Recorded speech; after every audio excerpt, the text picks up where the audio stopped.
प्यारे दर्शकों नमस्कार। आइए जानते हैं हमारे प्यारे से राज्य उत्तराखंड की तमाम बड़ी खबरें। उससे पहले यदि आपने चैनल को सब्सक्राइब नहीं किया है तो अभी सब्सक्राइब करके वीडियो को लाइक कर दें। और हाँ, आप यह वीडियो उत्तराखंड के किस जिले से देख रहे हैं हमें कमेंट में जरूर बताएं। रुद्रपुर में बीच सड़क पर बनी अवैध मजार पर जोरदार बुलडोजर एक्शन, नहीं हो पा रहा था सड़क का चौड़ीकरण। उत्तराखंड में धामी सरकार का अवैध मजारों के खिलाफ आज फिर सख्त बुलडोजर एक्शन हुआ है। प्रशासन की ओर से नोटिस देने के बाद भी कार्रवाई नहीं करने पर पुलिस प्रशासन ने अवैध मजार का ध्वस्तीकरण कर दिया। प्रशासन और पुलिस की संयुक्त टीम ने भारी सुरक्षा इंतजामों के बीच अतिक्रमण हटाने की कार्रवाई को अंजाम दिया। यह मजार राष्ट्रीय राजमार्ग चौड़ीकरण के दायरे में आ रही थी और इसे अवैध घोषित करते हुए हटाने के आदेश पहले ही जारी किए जा चुके थे। कार्रवाई के दौरान रुद्रपुर सहित पूरे जिले की पुलिस बल तैनात रहा। यूएस नगर के एसएसपी मणिकांत मिश्रा ने कहा कि ध्वस्तीकरण अभियान मंगलवार सुबह 4 बजे शुरू हुआ और 1.5 घंटे में खत्म हो गया था। राहुल गांधी पर जमकर बरसे उत्तराखंड बीजेपी प्रदेश अध्यक्ष महेंद्र भट्ट, कहीं ये बातें।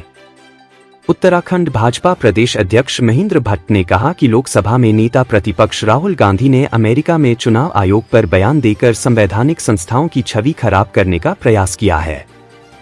सोमवार को मीडिया को जारी बयान में महेंद्र भट्ट ने आरोप लगाया कि राहुल विदेश जाकर देश का अपमान कर रहे हैं और ऐसा वह पहले भी कई बार कर चुके हैं।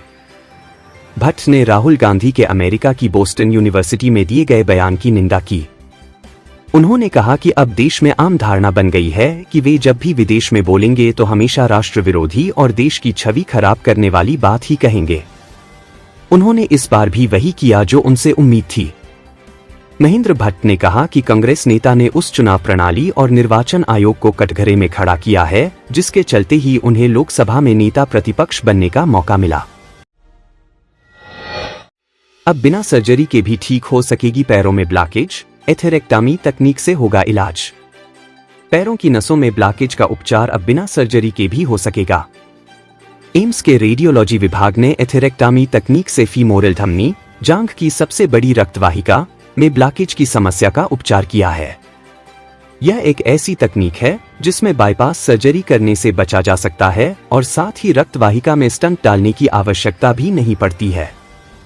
इस प्रक्रिया से इलाज करने वाला एम्स ऋषिकेश देश के नवस्थापित एम्स संस्थानों में पहला एम्स है। 0 से 15 वर्ष की आयु वर्ग में 1 लाख से अधिक पंजीकरण, बच्चे, बूढ़े जवान सब आने को तैयार।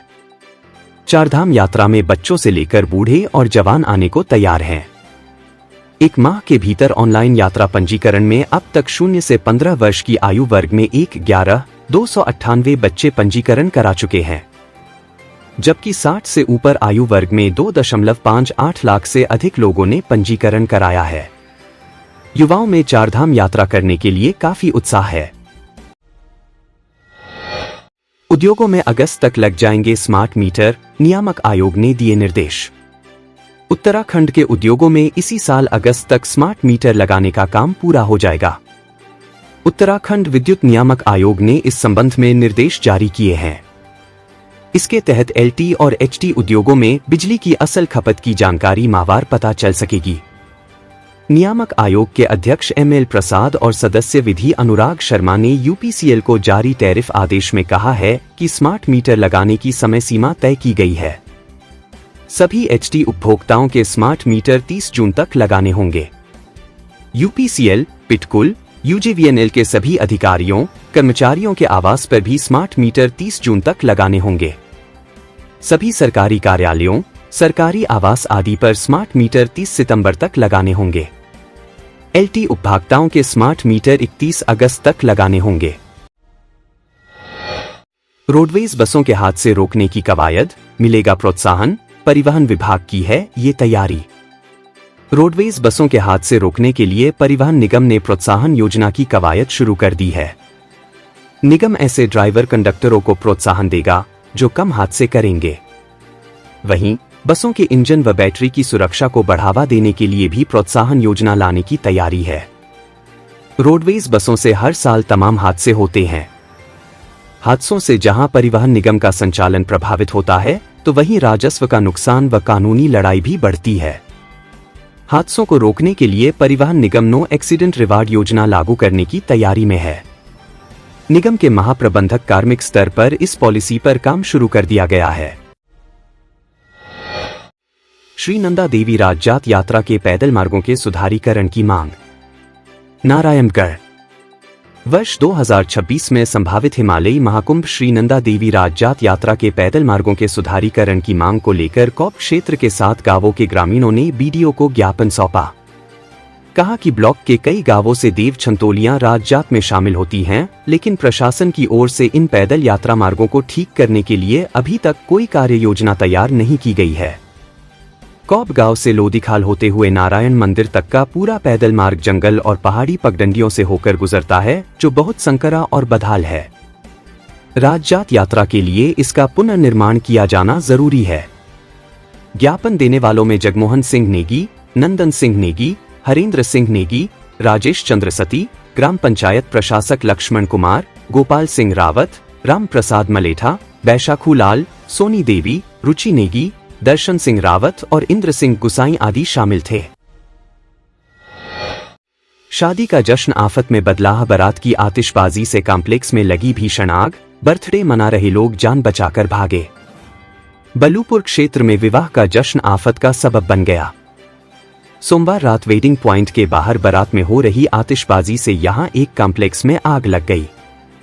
इससे कॉम्प्लेक्स की 4थी मंजिल पर बने होटल के पार्टी लाउंज में भगदड़ मच गई। बच्चे का बर्थडे मना रहे लोग जान बचाकर भागे।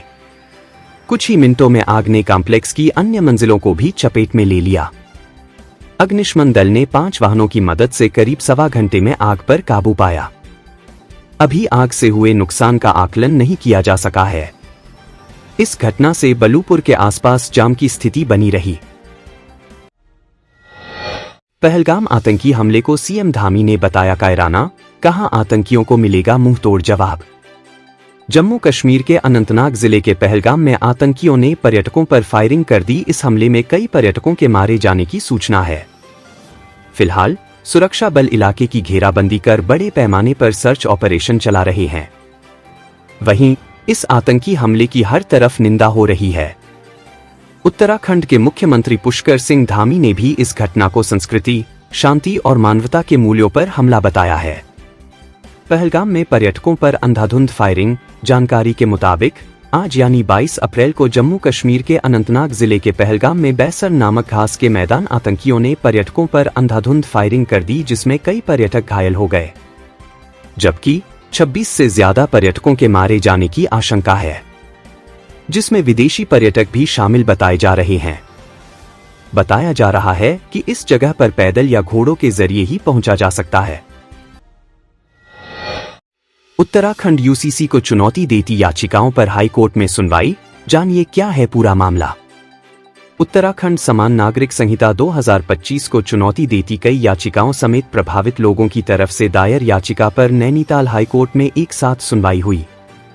सुनवाई के दौरान सुप्रीम कोर्ट के वरिष्ठ अधिवक्ता कपिल सिब्बल ने हाईकोर्ट से प्रार्थना की कि ये मामला नागरिकों के अधिकारों से जुड़ा हुआ है। इस पर विस्तार से सुनवाई होनी जरूरी है, इसलिए मामले की अगली सुनवाई हेतु मई महीने के आखिरी हफ्ते की तिथि नियत की जाए, जिस पर कोर्ट ने याचिकाकर्ताओं के अधिवक्ताओं से कहा है कि मामले की अगली सुनवाई के लिए सभी अपनी सहमति से एक तिथि नियत कर कोर्ट को अवगत कराएं। बता दें कि उत्तराखंड यूसीसी 2025 को प्रभावित समेत अन्य समुदायों की ओर से नैनीताल हाईकोर्ट में चुनौती दी गई है, जिस पर सुनवाई करते हुए पूर्व से अब तक कोर्ट ने जवाब पेश करने के निर्देश राज्य सरकार को दिए थे। राज्य सरकार ने अब इसमें अपना जवाब पेश कर दिया है। अभी तक जो याचिकाएं दायर की गई हैं, उनमें से खासकर मुस्लिम समुदाय और लिव इन रिलेशनशिप में रह रहे लोगों की ओर से दायर की गई है। पहाड़ से मैदान तक की सभी छोटी बड़ी खबरें देखने के लिए जुड़े रहे एजे ब्रेकिंग न्यूज से। सब्सक्राइब करें नए अपडेटों के लिए।